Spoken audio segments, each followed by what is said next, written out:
Hello everybody and welcome to Taff en route. First away game of the season, we're playing against Cambridge. We're on the way now. We got Phil and Lloyd in the back and Leanne's trying to hide over there in the front seat next to me.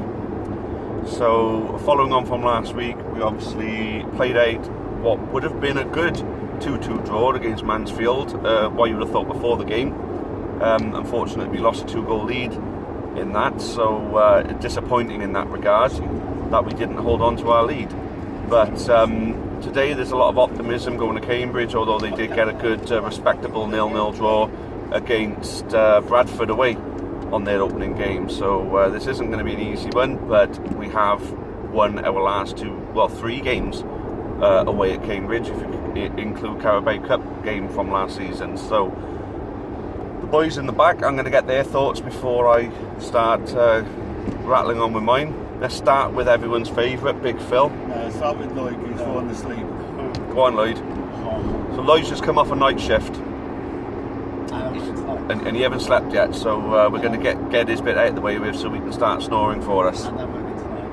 And he's going to work tonight, so go on, Lloyd. That's dedication for you. What a fan, eh? I do want to do, yeah. What do you say? What do I want you to say? Yeah. Well, what are we doing in the car at the moment?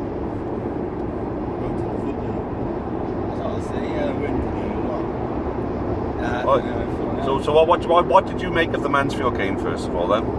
I think 90% of the match was on top by 4, but it's that mad 2 minutes when he's got 2 goals. Yeah. Which firstly, other than that, I thought we played well. I think we should finish our chances more, because we could have been 4-0 up by half time. Yeah. But I guess. I suppose so. So do you think we're going to take some confidence into the game today? Oh yeah, 100%. Yeah. 100%. Played some good stuff, didn't we? And if we emulate that here today, then doesn't matter what kind of Cambridge team is going to be, they're going to find it difficult to cope with. I think we played better on the floor. Yeah. We played fantastic on the floor, and but when we against Mansfield, when we kicked it up, when we kept kicking in the air, there's all panic, and that's where it went all wrong, I think.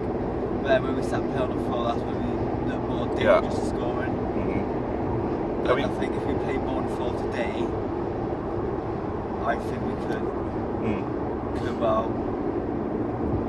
beat Cambridge by a margin.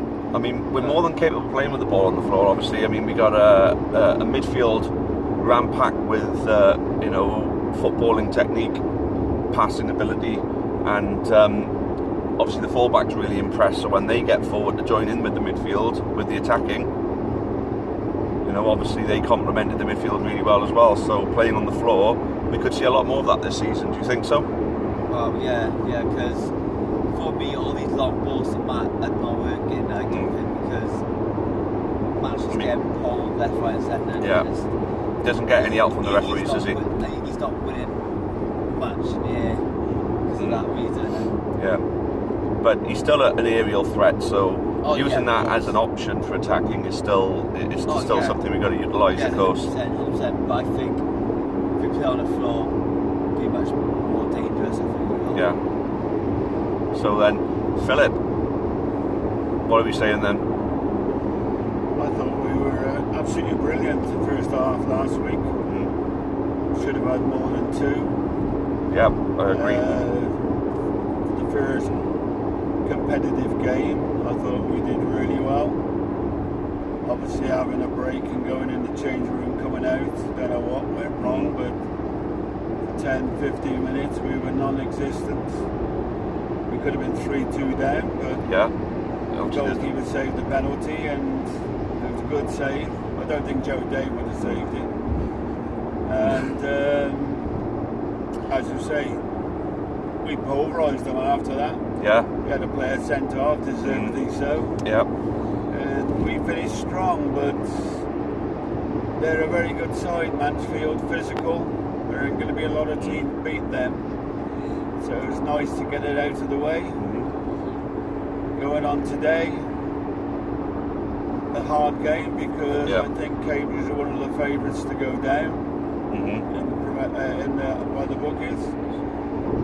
And they're a very physical side. Well, they have been. I think they've got about 11 new players in, haven't they? Are they? Yeah, they've got a load of loanies and whatever in, so hopefully they won't be as big and as strong as they usually are.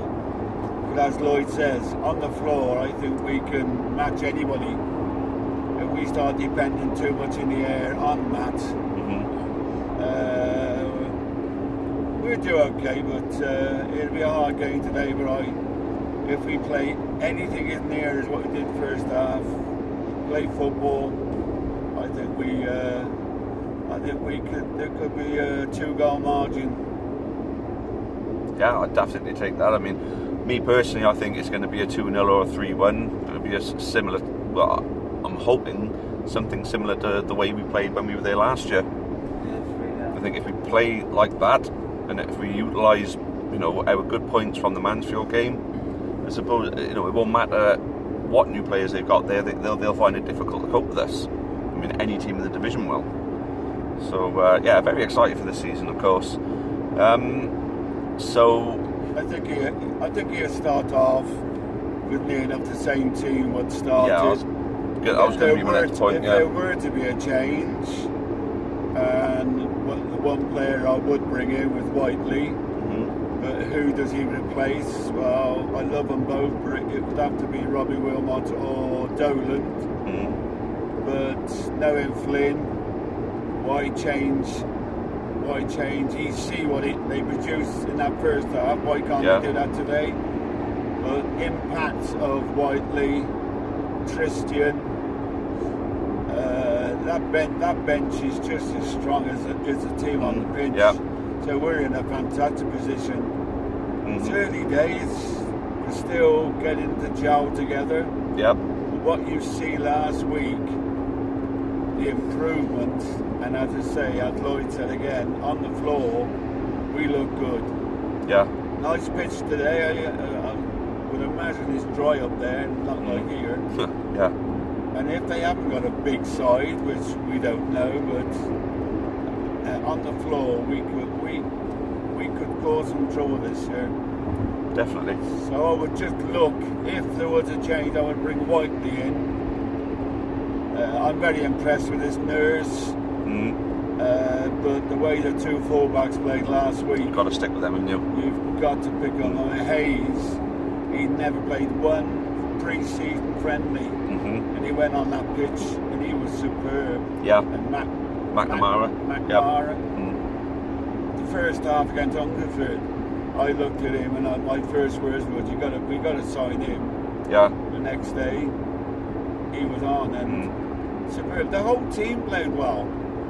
But the other thing is, does he bring his Mr. Captain Marvel back inside? Did he bring O'Brien back in? Well, O'Brien, Did he drop? You can't drop Nicky.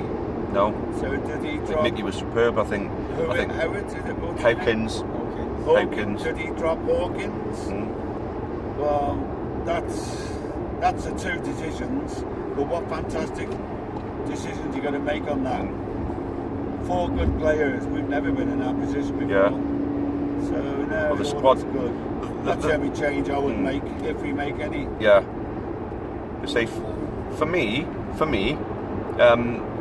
it's been the busiest summer transfer window Flynn has ever been in. He's made more signings in this one than he's ever made. I personally think that the majority of that is down to adding some squad depth, because he's kept the main spine of our good team from last season. Obviously we're missing Day and Butler, but I think Haynes and Nurse will definitely fill that void at left back. And King, he made a mistake, but people used to crucify Joe Day for the mistakes he made, so I'm not going to judge him based on that one error. It's only one game. It's giving Townsend an opportunity as well, because he's been out injured, and now he's back. The competition is good again. All round competition in the side is very good. We're talking of players who we've signed for fees as well. Who can't even get in. Marvel. he looks a class player. I think he needs time to settle in. Lazar. Yeah. Lazar. Stojsavljevic, He's looked okay in the friendlies. Yeah. As I say again, strength in depth. And that's what we missed last year. And that's the thing, we haven't even mentioned Danny Ledbetter yet either. No. You know, and he's there for right back as well. He played against. He scored last game. He played against Shrewsbury. Yeah. His first game, he did look out of place. He did make a few mistakes, and Flinty took him off at half time. But yeah, from what I've read and what I hear in training and whatever, he's well liked. Yeah. He puts 100% in. So yeah, time to tell. But as you say, yeah, we haven't mentioned him, but that's a good thing because we know we've got players, if they get injured, sent off, suspensions or whatever, we got some class players to come back in. That's it. So are you happy with the appointment of Josh Labardi as the club's main captain then? I am as far as a leader. The only thing with it is his temperament. He was lucky on last Saturday on occasions. The wrong referee, he could have got sent off. Yeah, I suppose you're right. That is Latterby, and we've got to accept that. Yeah. And obviously Mark O'Brien is vice captain, so you've got two leaders, but you've got loads of leaders out there. I like this Whitley, never stops running, never stops yapping. Tom King in goal, he's a bloody nightmare. Oh, it's Shrewsbury in the friendly. All you could hear was him, and it's good. Yeah. So we got loads of leaders, but yeah, as long as he stops on the pitch and he's injury free, I think Laverby could be one of our star players this year. Yeah. Oh, without doubt. He was a class act. He was on Saturday. So are we basically saying that the starting lineup should be the same as last Saturday, but Phil, you'd prefer to see Corey Whitley in the lineup? Yeah, I think he should start with that, but I just was so impressed with Whiteley in the friendlies, which mean nothing, but you could see the class. And he came on Saturday, he only had about 12-13 minutes. Yeah. Made a couple of mistakes. That just could just be nerves, though, you know. You give that lad a run, he's going to be a star. I tell you. Yeah. I hope so. I'm a football pundit and whatever, but I can see class, and that lad is class. Definitely. And yeah, come off the bench today a little bit longer, give him 20 minutes, 25 minutes, injuries or whatever in midfield, bring him on. So, should we wrap this up with some predictions then? I'm going for 3-1 County. Lloyd?